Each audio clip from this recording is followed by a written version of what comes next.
Halo adik-adik kelas 12 semuanya, apa kabar kalian hari ini? Mudah-mudahan kalian selalu sehat ya. Nah, untuk hari ini kita ketemu lagi dengan kakak yaitu Kak AA dan kita akan membahas tentang panter mandiri kalian yang ketiga yaitu tentang pemahaman bacaan dan menulis. Oke adik-adik langsung saja kita ke soal yang pertama. Nah, untuk soal yang pertama, di sini dipastikan kalian sudah membaca teksnya terlebih dahulu ya. Jadi teksnya di sini dia berbicara tentang ekonomi Indonesia yang sedang mati suri, kemudian banyak juga yang mempermasalahkan bantuan sosial.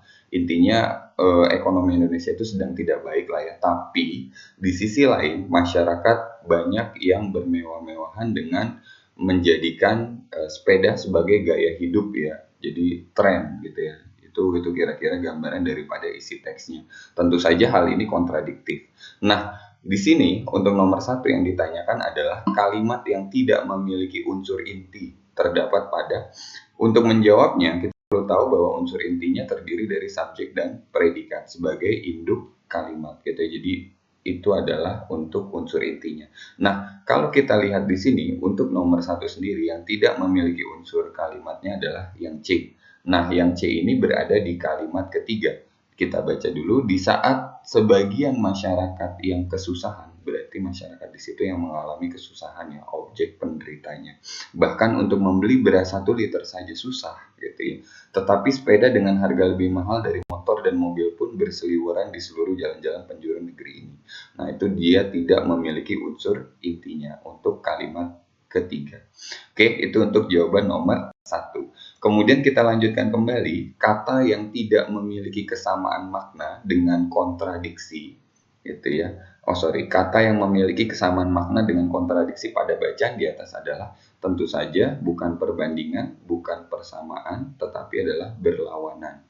Dan juga bukan berseberangan, bukan juga berkutik ya. Jadi jawabannya untuk nomor 2 adalah yang C. Oke, kita lanjutkan kembali ke soal berikutnya. Nah, untuk soal berikutnya, ini masih teksnya sama. Kita coba baca soalnya. Hubungan antara kalimat keempat dan kelima dapat dipertegas dengan konjungsi apa nih? Kalau konjungsi yang menghubungkan antar kalimat berarti konjungsinya disebut sebagai konjungsi antar kalimat ya. Dia berada di depan. Nah, di sini kalau kita baca kalimat keempat, harga sepeda standar saja kini tidak ada yang harganya murah gitu ya. Dengan demikian membeli sepeda ini tentu saja tidak cocok, maka dari itu membeli sepeda ini juga tidak cocok. Untuk itu membeli sepeda ini juga tidak cocok. Bahkan membeli sepeda bekas di toko sepeda saja harga juga sudah hampir sama. Oke, kalau yang D dia masih berterima, kalau yang E maka ini juga tidak sesuai. Maka jawabannya adalah yang D untuk nomor ketiga. Oke, kemudian kita lanjutkan kembali. Untuk nomor 4, kata yang ditulis salah dalam bacaan di atas terdapat pada. Nah, ini kalau misalnya adik-adik jeli ya, di dalam kalimat di salah satu teks tersebut, itu dia mengalami kesalahan penulisan, yaitu di sini ya, di kata tren. Ini harusnya tidak menggunakan D, gitu ya, tetapi cukup tren saja, gitu ya. Itu berarti jawabannya adalah kalimat ke-7 gitu ya, itu untuk nomor 4. Kemudian kita lanjutkan kembali, kita beralih ke nomor berikutnya, yaitu nomor 5. Teksnya masih sama, yang tidak menyatakan kontradiksi di masyarakat dengan fenomena sepeda adalah artinya yang tidak berlawanan ya, dengan kondisi saat ini di mana masyarakat gandrung terhadap sepeda. Kalau yang A, sebagian masyarakat Indonesia masih susah untuk sekedar makan, ini tentu saja kontradiktif ya. Oke, kemudian kalau yang B, kondisi ekonomi Indonesia dalam keadaan terpuruk, ini juga kontradiktif ya, karena lagi terpuruk tapi malah senang beli sepeda yang mahal-mahal kan gitu ya. Kemudian kalau yang C, harga sepeda lebih mahal dari motor dan juga mobil gitu ya. Nah, ini juga masih kontradiktif ya. Kemudian kalau yang D, harga sepeda standar tidak ada yang murah. Ini tidak ada kontradiktifnya. Ya, ini lebih kepada kenyataan saja ya kalau untuk yang D. Kemudian kalau yang E, rakyat banyak yang ribut menyoal bantuan sosial. Ini juga masih kontradiktif gitu ya. Berarti jawabannya yang tidak menyatakan kontradiktif adalah yang D. Itu untuk nomor 5. Masih mudah ya adik-adik semuanya. Kita lanjutkan kembali ke slide berikutnya. Ini sudah ganti teks dan kalau adik-adik masih ingat, teks ini menceritakan tentang jalur penyeludupan ikan hidup ilegal ya, tepatnya di Takabonerate gitu ya, dan ini ada di wilayah Makassar. Jadi dia menceritakan bagaimana penyeludupan ilegal ikan hidup ini berlangsung. Nah, sekarang kita langsung lihat soalnya. Untuk nomor 6, apa topik utama yang dibahas pada bacaan di atas? Topik itu berbicara tentang hal utama yang menjadi suatu gagasan atau pembicaraan. Berarti kalau yang A, kawasan Taman Nasional Takabonerate ini kurang gitu ya. Kemudian kalau yang B, penyeludupan di Taman Nasional ini penyeludupan apa gitu ya. Ini masih menjadi tanda tanya atau masih kurang lengkap. Kemudian kalau yang C, penyeludupan ikan ilegal di Takabonerate, penyeludupan ikan ilegal ini masih bisa. Kemudian kalau yang D, ikan hidup ilegal di Takabonerate, ini menjadi aneh gitu ya kalau untuk yang D. Kemudian kalau yang E, jalur penyeludupan ikan ilegal. Ini betul, di sini ada jalur, tetapi jalur di sini kurang diperjelas kembali apa yang dimaksud. Apakah jalurnya ada di Jawa mungkin atau di Sumatera, atau mungkin ada di mana gitu ya, ini kurang diperjelas, jadi ini kurang lengkap. Maka jawabannya yang lebih tepat adalah yang C, itu untuk nomor 6. Sampai sini adik-adik masih mudah ya, kita lanjut lagi ke nomor 7. Nah, kita lanjut untuk nomor 7, di sini yang ditanyakan adalah bila keamanan atau bila kata keamanan pada teks tersebut merupakan hasil proses morfologis. Proses morfologis itu artinya proses pembentukan kata gitu ya, dengan cara menambahkan konfiks atau imbuhan awal dan akhir, yaitu ke-an gitu ya, pada kata aman. Pola pembentukan yang sama terjadi pada proses morfologis yang mana, kira-kira seperti itu. Nah, untuk menjawab nomor 7, kita harus melihat dulu bahwa di situ kata ke plus aman gitu ya, plus an kan gitu ya. Aman di sini adalah kata dasar dan dia berbentuknya adjektiva gitu ya, atau kata sifat. Sedangkan untuk imbuhan ke dan an yang muncul ini disebut sebagai konfiks. Nah, sekarang tugas kita adalah mencari bentukan kata yang sama gitu ya. Kalau yang A, kecanduan, candu di sini adalah nomina gitu ya, nomina atau kata benda. Kemudian kegetahan. Nah, getah di sini kata dasarnya adalah nomina juga atau kata benda. Kemudian kekentalan. Kental di sini adalah sifat gitu ya. Berarti dia adjektiva ditambahkan dengan imbuhan ke dan juga an. Berarti ketemu jawabannya itu adalah yang C. Kalau yang D, kerasukan, rasuk itu adalah verba ya. Bisa juga dia menjadi nomina. Nah, ini untuk verba. Kemudian lanjut lagi di sini keseluruhan ini adalah nomina gitu ya. Nah, oke, berarti jawabannya yang lebih tepat itu adalah yang C, itu untuk nomor 7. Kemudian kita lanjutkan kembali. Untuk nomor berikutnya, di sini sudah teksnya ganti lagi ya. Jadi di sini dia membicarakan tentang PJJ atau pembelajaran jarak jauh yang dilakukan secara online selama masa pandemi, di mana PJJ ini dirasa kurang optimal, baik itu dari sarana dan prasarananya, kurikulumnya, kemudian juga dari guru-guru yang mengajar capaian pembelajarannya itu kurang optimal gitu ya. Nah, sekarang kita ditanya tentang nomor 8, yaitu kesimpulan yang tepat untuk bacaan di atas. Kalau mencari kesimpulan, kalau dia lebih dari satu paragraf, maka kita tinggal mencari ide pokok pada masing-masing paragraf atau isi pembahasan dari masing-masing paragraf. Kenapa? Karena kesimpulan itu berbicara tentang pokok-pokok isi, rangkaian dari pokok-pokok isi. Nah, sekarang kita lihat dari yang A. Kita lihat dulu lah dari paragraf 1 ya. Dia bilang penyajian pembelajaran jarak jauh (PJJ) secara online tentu masih menyisakan segudang PR untuk dipecahkan bersama oleh seluruh stakeholder yang terkait di bidang pendidikan. Oke. Kemudian di kalimat kedua, PJJ yang mengandalkan. Oke, berarti dia masih membahas tentang PJJ ya. Berarti ide pokok yang dirujuknya adalah kalimat pertama. Kemudian untuk kalimat keempat di paragraf kedua, dalam hal ini guru dan sekolah perlu secara serius melakukan review terhadap target pencapaian kurikulum. Desain kurikulum yang ada saat ini, berarti dia masih memperjelas kalimat sebelumnya. Berarti yang menjadi ide pokoknya adalah kalimat keempat.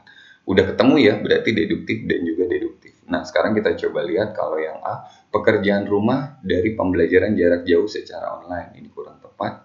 Kemudian kalau yang B, PJJ online dan kurikulum kurikulum sekolah yang belum rampung.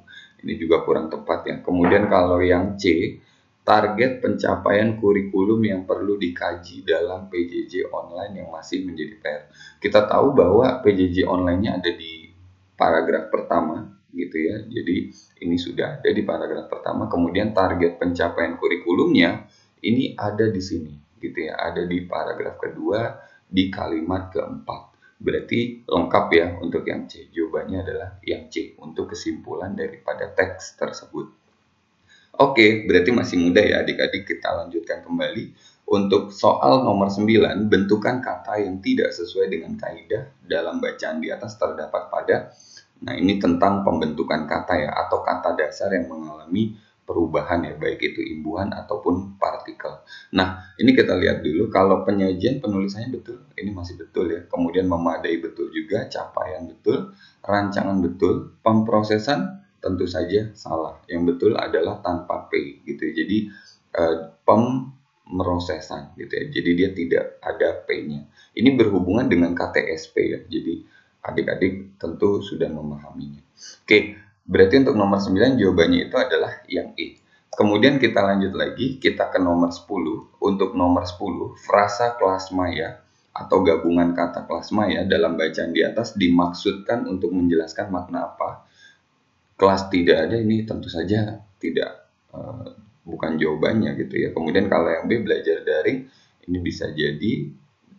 Kalau yang C, belajar mandiri, tidak. Kelas di rumah tidak, pembelajaran terpisah juga tidak. Berarti jawaban yang betul adalah yang B. Itu untuk nomor 10. Jadi kelas maya di situ maknanya adalah pembelajaran online atau belajar daring. Kemudian kita lanjutkan kembali. Ini sudah ganti teks lagi.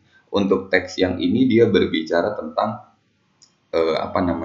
Takabonerate lagi ya, tapi kondisi di Takabonerate, bagaimana, apakah di sana ada hamparan karang, pasir putih, kemudian ada penduduknya suku Bugis dan suku Bajo, dan wilayah Takabonerate itu cukup jauh dari Makassar, tidak ada cottage atau resort yang tersedia, hanya ada homestay atau penginapan-penginapan kecil ya yang dibuat oleh pihak Taman Nasional. Jadi Takabonerate ini kemungkinan adalah Taman Nasional yang berada di Kabupaten Kepulauan Selayar. Oke, itu untuk teks tersebut. Kemudian kita lanjutkan kembali. Di sini yang ditanyakan adalah tentang ejaan. Jadi untuk nomor 11 yang ini gitu ya, atau terumbu karang perlu diperbaiki atau tidak? Kira-kira tentu saja tidak perlu diperbaiki. Kenapa? Karena kalau di dalam bahasa Indonesia, atol di sini itu adalah istilah di dalam bahasa daerah. Nah, kalau kita menyertakan bahasa daerah dengan maknanya, maka maknanya itu harus diberikan tanda petik 1 gitu ya. Jadi ini sebagai keterangan bahwa yang ditulis di dalam petik 1 adalah makna dari istilah bahasa daerah tersebut gitu ya. Jadi jawabannya adalah yang A, tidak perlu diperbaiki.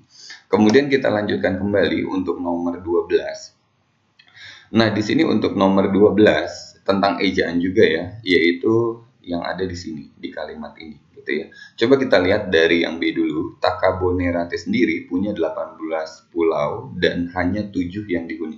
Ini 7-nya salah. Kenapa? Karena kalau di dalam KBBI, di sini dia harus ditulis dengan angka karena dia merupakan bagian daripada 18 pulau tersebut. Jadi kalau pemerincian angka, salah satu yang ditulis angka itu adalah bagian daripada angka sebelumnya. Nah, kemudian di sini ada lagi penduduk suku Bugisnya betul, penulisannya Bajonya betul. Ini tidak perlu titik koma. Kenapa? Titik koma itu pertama fungsinya sebagai pembatas di dalam kalimat majemuk setara. Kemudian yang kedua, biasanya dia menggantikan konjungsi gitu ya. Jadi pengganti konjungsi, dan juga dia membatasi antar hal yang berbeda dalam suatu pemerincian. Jadi untuk yang B kesalahannya di 2 itu ya. Kemudian kita lanjut kalau yang C. Takabonerate sendiri punya 18 pulau dan hanya 7, ini salah lagi yang dihuni, dan ininya juga salah nih gitu ya. Kenapa? Karena untuk nama pemerincian yang berhubungan dengan bangsa gitu ya, kemudian suku, bahasa, ini wajib diawali dengan huruf kapital. Jadi kayak misalnya bahasa Indonesia kan gitu ya, bangsa India gitu ya, Atau suku Bugis gitu ya, berarti dia harus kapital, kapital, kapital. Nah, itu kira-kira jawabannya. Berarti untuk yang C itu kurang tepat juga. Kemudian kalau yang di Taka Bonerate dimiringkan boleh Kak? Kalau memang niatnya dikhususkan tidak masalah ya. Taka Bonerate sendiri punya 18 pulau, ini salah. Ini juga salah gitu ya. Kemudian yang dihuni penduduk suku Bugis ini betul, betul. Koma, sisanya hanya pulau kosong. Oke, berarti kalau yang D juga masih kurang tepat. Kalau yang E, Taka Bonerate sendiri punya 18 pulau dan hanya 7 yang dihuni oleh penduduk ya. Oke, sisanya oke. Jawabannya berarti adalah yang E. Untuk yang E, ejaannya betul dan secara tanda bahasanya juga betul. Oke, itu tadi untuk nomor 12. Kita lanjutkan kembali. Ini masih teks yang sama gitu ya. Kita sekarang beralih ke nomor 13. Untuk nomor 13 ini berhubungan dengan kata kocek ya. Kata kocek di situ apakah perlu diganti atau tidak kira-kira? Kita tahu bahwa kocek kalau di dalam KBBI itu disebut makna aslinya itu adalah kantong plastik lah ya, semacam gitu ya. Nah, ini. Oke, kalau yang E ini kan kantong plastik gitu ya. Sebetulnya kalau makna di kamus dia sesuai, cuman yang menjadi masalah kata kocek di sini digunakan dalam kalimat yang berbeda. Otomatis kita harus menyesuaikan dengan kalimatnya gitu ya. Berarti kalau yang B jatah kurang gitu ya. Kalau harga Kak, harga ini adalah nilai. Nilai dari suatu produk gitu ya. Jadi suatu produk. Kalau kita mau beli kecap gitu ya. Kalau kita mau beli kecap, berapa harganya? Nah, itu disebut harga gitu ya. Kalau tarif, tarif ini adalah biaya dari suatu jasa gitu ya. Jadi biaya suatu jasa. Nah, kalau kita lihat di sini untuk nomor 13, ini kan dia tentang per kamar ya. Berarti tentang semacam hotel, losmen atau homestay gitu ya. Berarti dia lebih kepada tarif ya karena dia penyedia jasa gitu ya. Maka jawabannya itu adalah nomor 13 yang D. Kemudian kita lanjutkan kembali untuk berikutnya. Ini sudah beda teks lagi. Jadi teks ini dia menceritakan tentang Ketua Umum gitu ya Asosiasi Pengusaha Indonesia yang bernama Haryadi Sukamdhani ini menyoroti seberapa efektif pemerintah dalam menerapkan kebijakan ekonomi ya selama masa pandemi, di mana di sini ada tentang PPh 21 gitu ya. Kemudian ada juga pendapatan gaji maksimum ya 200 juta sampai sekian juta. Kemudian ada PPh 22 juga gitu ya dan PPh 25 serta juga dia mengkritisi tentang yang saat ini sudah ada soal relaksasi ya, relaksasi untuk nasabah yang memiliki kredit di bank. Jadi ada kelonggaran ya untuk membayar debitur. Nah, intinya sih seperti itu ya. Beliau menyoroti tentang seberapa serius atau seberapa efektif kebijakan pemerintah di masa pandemi. Nah, sekarang kita lihat nomor 14. Pada bacaan di atas, Haryadi Sukamdhani paling tepat disebut sebagai apakah yang A, penilai yang memutuskan? Ini tentu tidak memutuskan ya, yang memutuskan adalah pemerintah. Kemudian kalau yang B, pengamat yang mengusulkan. Mengusulkan di sini kalau misalnya kita lihat dia bisa jadi ya karena dia mengusulkan tentang sebaiknya begini dan lain sebagainya. Kemudian kalau yang C, pengamat yang menetapkan tentu tidak. Pembaca yang menegaskan sebetulnya sih kalau kita lihat ya di sini dia lebih kepada usul ya atau bentuk perspektif pandangan pribadi ya itu. Kemudian kalau yang E, pemerhati yang merencanakan, ini juga tidak. Berarti jawaban yang lebih tepat untuk nomor 14 itu adalah yang B gitu ya. Kemudian kita lanjutkan kembali, kita ke nomor 5, penulisan gabungan kata yang tepat adalah oke, berarti kita bicara ejaan lagi. Kalau misalnya yang A ini betul gitu ya, per tahun gitu ya, ini harus dipisah. Kemudian kalau yang B, prakerja, ini prakerja dia harus bergabung karena kalau dia ketemu dengan pra, kata dasar bertemu dengan pra, itu dia harus bergabung karena pra adalah bentuk terikat gitu ya. Kemudian dunia usaha di sini salah, harusnya dipisah gitu ya. Ini harusnya dipisah di sini. Kemudian kalau yang D, meski demikian ini harusnya dipisah juga. Kepada ini harusnya digabung gitu ya karena dia adalah bentuk dari kata preposisi gitu. Jadi dia harus digabung. Oke, berarti jawabannya itu adalah yang A, per tahun gitu ya. Oke, adik-adik semua, itu tadi pembahasan PBM kita. Dari pembahasan singkat tadi, semoga adik-adik bisa memahami pembahasan yang tadi sudah kakak jelaskan. Terima kasih adik-adik semuanya, sampai ketemu lagi di pembahasan berikutnya.